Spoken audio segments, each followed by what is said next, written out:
There was nowhere left to run, and the sound behind them made that painfully clear, because fear has a way of announcing itself not through sight, but through vibration, through the ground trembling beneath hurried footsteps and chariots that closed the distance with relentless certainty.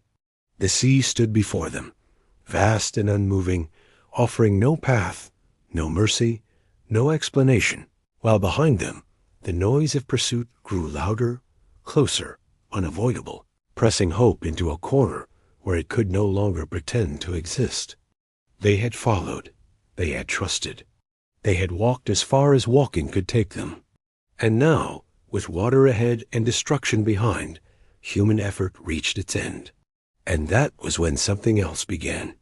The people stood frozen between two impossibilities, their bodies caught in place while their minds raced, because fear moves faster than logic. And in that moment, every step they had taken out of Egypt seemed to collapse inward, turning liberation into regret and faith into accusation. They had believed escape was possible as long as movement remained, as long as the road continued forward. But now the road had disappeared, replaced by an endless body of water that offered no bridge, no vessel, no visible answer, only depth and finality stretching beyond comprehension. Behind them, the army approached with discipline and force, iron and intention, the unmistakable sound of power reclaiming what it believed had been stolen. And with every passing second, the distance closed, stripping away illusion and leaving only reality. Cries rose among the people, not unified, not measured, but fractured and desperate. Voices turning toward the man who had led them here, demanding explanation, resolution, reversal, because hope, when cornered, looks for someone to blame. They had not asked for this. They had not imagined this ending. What had once felt like divine direction now felt like abandonment, and the promise of freedom seemed cruel in the face of such absolute vulnerability. Moses stood apart, not because he was untouched by fear, but because fear had already passed through him earlier, leaving behind something heavier and quieter, a stillness shaped by responsibility rather than certainty. He could see what they saw. He could hear what they heard. And yet, he understood something they could not yet articulate, that this moment was not about strategy or escape, not about courage or strength, because all of that had already been exhausted. There was no formation to organize, no plan to revise, no effort left to apply. Human capability had reached its boundary, standing exposed between sea and sword, and the silence that followed was not emptiness, but tension, the kind that gathers when history itself seems to pause, waiting to see what will happen when effort ends and obedience is all that remains. For generations, the people had lived under a weight so constant that it had become invisible, a life shaped by commands and quotas, by days measured not in choice but in survival, until the promise of freedom had begun to sound less like possibility and more like a dangerous idea that could cost them everything they had learned to endure. Their escape from Egypt had not been subtle, nor had it gone unnoticed, because power does not release what it has built without resistance. And when Pharaoh realized that the labor force he believed was secure had vanished into the desert, his resolve hardened, turning regret into pursuit and command into action. Chariots were assembled with efficiency and purpose. Soldiers moved with practiced discipline, and the machinery of empire rolled forward not out of confusion, but out of certainty, because reclaiming control felt necessary, inevitable, and justified within the logic of domination. The people ahead of that pursuit carried a very different certainty, one shaped by exhaustion and fragile hope, because while they had followed Moses into the wilderness, trusting words spoken in faith, they had not imagined a future that would place them so starkly between freedom and annihilation, between an army trained for war and a body of water that offered no visible passage. The route that led them to the sea was not chosen by convenience or safety, but by instruction. And that instruction, mysterious even to those who obeyed it, had guided them deliberately into a place where escape was no longer possible by human design, where the margin for improvisation disappeared entirely. Ahead of them lay the Red Sea, wide and unmoving, reflecting the sky with indifferent calm, while behind them the desert echoed with the sound of approaching force, compressing time and choice into a single inescapable moment.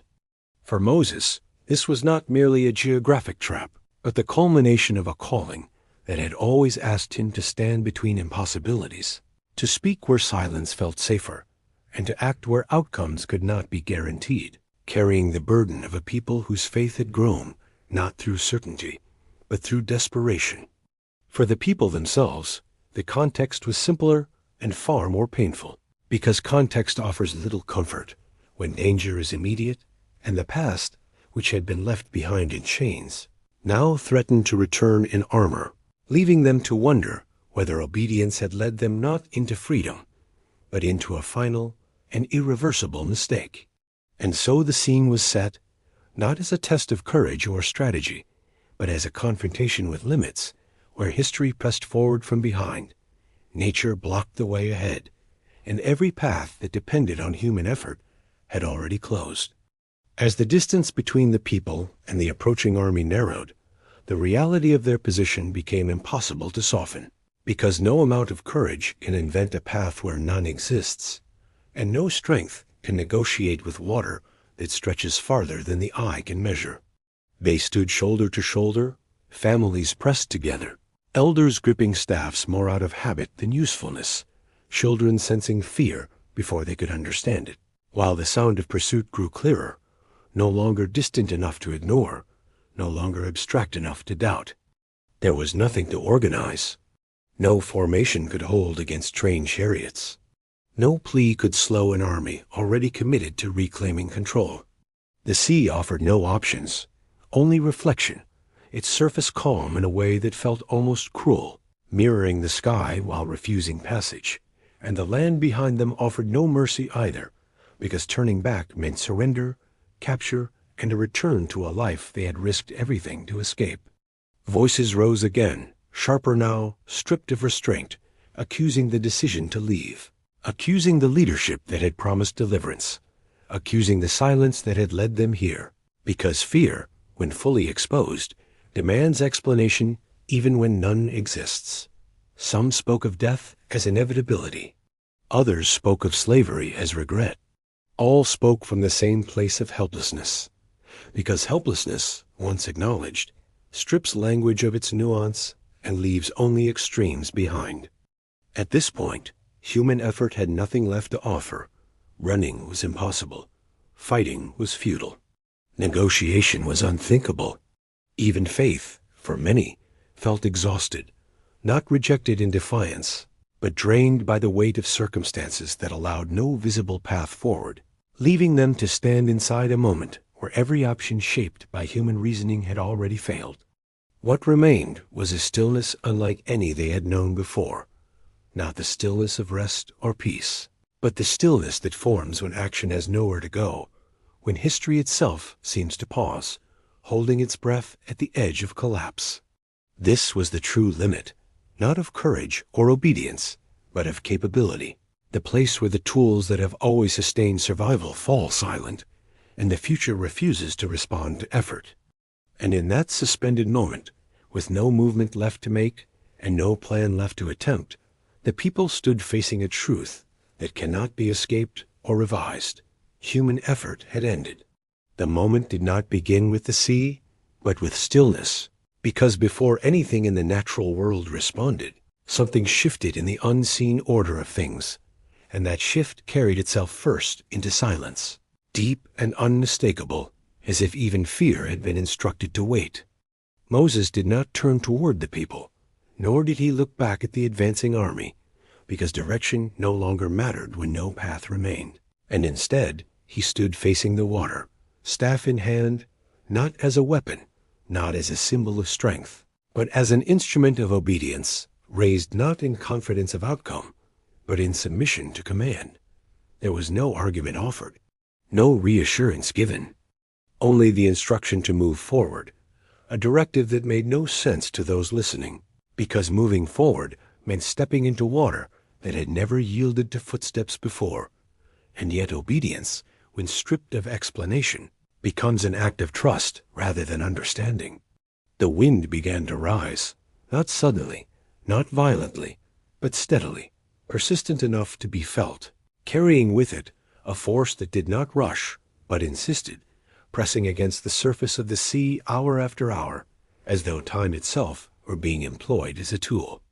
Gradually, almost imperceptibly at first, the water responded, not by retreating all at once, but by yielding in sections, drawing back in obedience to something far greater than pressure or tide, opening a space where no space had existed, shaping a path not carved by hands, but commanded into being. The sea divided. Walls of water stood on either side, held not by containment, but by restraint, their presence undeniable, and yet perfectly controlled, while the ground beneath emerged firm and passable, revealing a way forward that had not been visible, imaginable, or available moments before. The people did not rush. They hesitated, because awe slows movement, and fear, once released, leaves uncertainty behind. But the path remained open, steady, and unmistakable, inviting movement without coercion. Step by step, they entered the passage, walking not through chaos, but through order imposed upon chaos, each footfall confirming that what had been impossible was now sustained, not by human effort, but by something that required no assistance. Behind them, the sound of pursuit faltered. Ahead of them, the path continued. And in that moment, without explanation or negotiation, the boundary between effort and obedience became clear, revealing that when human capability ends, something else is free to begin.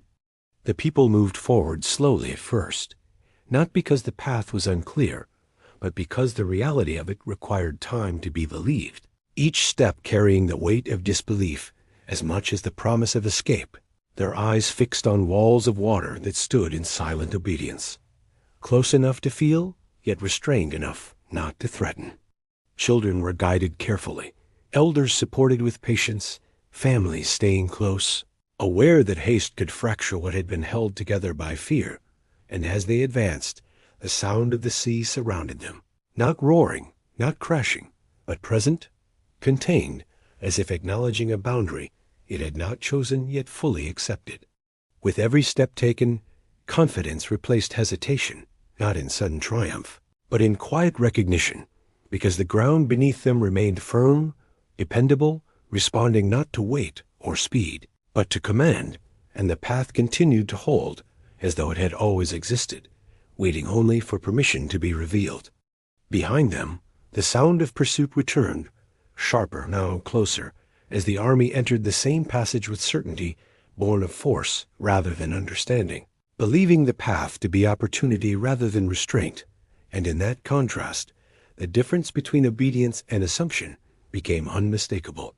The people did not turn back.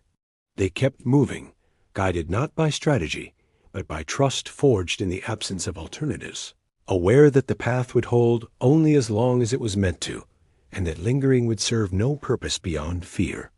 When the final steps were taken, and the last of the people reached the far shore, there was no immediate celebration, no raised voices or declarations of victory, because awe, when it settles deeply, quiets rather than excites, leaving behind a stillness shaped by recognition rather than relief. They stood there, looking back across the passage they had crossed, watching as the walls of water remained suspended for a moment longer, as if time itself were pausing to mark what had occurred. And then, without hesitation or delay, the sea returned to its place, reclaiming the space it had surrendered. The sound that followed was final, not chaotic, not uncontrolled, but complete. Silence followed quickly, heavier than before, because what had just happened did not require explanation, and those who witnessed it understood that the moment had closed, not to erase what had occurred, but to seal it into memory. The shore beneath their feet felt different now, not because the land had changed, but because they had, standing free where moments earlier freedom had seemed impossible, carrying with them the immediate aftermath of a deliverance that had not responded to effort, but to obedience when effort had already failed. What remained after the sea returned to its place was not simply survival, but disorientation, because liberation, when it arrives so abruptly after despair, does not immediately feel like freedom. It feels like standing inside a future that has not yet been learned. The people stood on the far shore, carrying bodies that were safe, but minds still shaped by fear, still adjusting to the absence of pursuit, because danger, once removed, leaves behind a silence that must be relearned before peace can take root. They looked at one another differently now, not as companions in suffering, but as witnesses to something that could not be reduced to explanation, something that had redefined the limits they believed governed their lives, and that redefinition carried weight as well as relief. For years they had measured existence by endurance, by how much could be tolerated, how little could be expected, how narrowly survival could be maintained. But now endurance was no longer the measure, because endurance had been overtaken by deliverance, and deliverance asks different questions. Who are we now? How do we live without chains? What does trust mean when it has been proven costly and yet necessary? Moses himself did not rush to interpret what had happened, because leadership in moments like this is not about speech, but about restraint, allowing meaning to surface naturally rather than imposing it prematurely, knowing that awe, when forced into language too quickly, loses its depth. The sea behind them became more than geography. It became memory, a boundary not only crossed but closed, a reminder that return was no longer possible, not because it was forbidden, but because the path itself no longer existed. What lay ahead was uncertain, vast, and unstructured, and that uncertainty carried a new kind of fear, quieter but no less real, because freedom removes excuses as well as oppression, leaving responsibility exposed. They would still face hunger. They would still face doubt. They would still struggle. But the struggle would no longer be framed by impossibility, because once impossibility has been interrupted, it cannot fully reclaim its authority, even when circumstances grow difficult again. The lasting impact of that night did not reside only in the crossing, but in the internal shift that followed, the understanding that effort, while necessary, is not ultimate, and that there are moments when movement forward is sustained not by strength, but by obedience that continues even when outcome is hidden. Long after the water had settled and the shore had returned to silence, that understanding lingered, shaping how the people would remember fear, how they would interpret limitation, and how they would respond when future moments demanded trust without clarity. The sea no longer stood before them, but the lesson it revealed would continue to stand with them. There are moments in history when effort reaches its absolute limit, not because people stop trying, but because there is nothing left that trying can accomplish. And it is precisely in those moments that fear speaks the loudest, insisting that the end has already been decided. At the edge of the sea, the people learned something that could not have been taught in safety or comfort, something that only becomes visible when escape is no longer possible, when strength has been exhausted and choice has narrowed to obedience or collapse. They did not cross the sea because they were brave. They crossed because they had no other direction left. And yet, that crossing redefined what direction itself meant. The path did not appear while they planned, debated, or demanded clarity, but only after movement forward was commanded without explanation, revealing that some answers are not given to understanding, but to trust expressed through action. The Red Sea did not open to reward courage, nor to validate faith measured by certainty, but to demonstrate that when human effort ends, the story does not necessarily end with it, because limitation is not the same as finality. For those who crossed, the memory of that night would remain long after fear returned in other forms, reminding them that impossibility is not always a verdict, and that silence, when effort fails, may not be absence, but preparation. This story does not ask us to expect seas to open at every crisis, nor does it promise deliverance on demand, but it does leave us with a quieter and more unsettling question. What do we do when effort is finished? Do we retreat, surrender, or remain still long enough to obey what cannot yet be explained? Because sometimes, when nothing more can be done, something else begins. And that beginning rarely looks like what we imagined it would.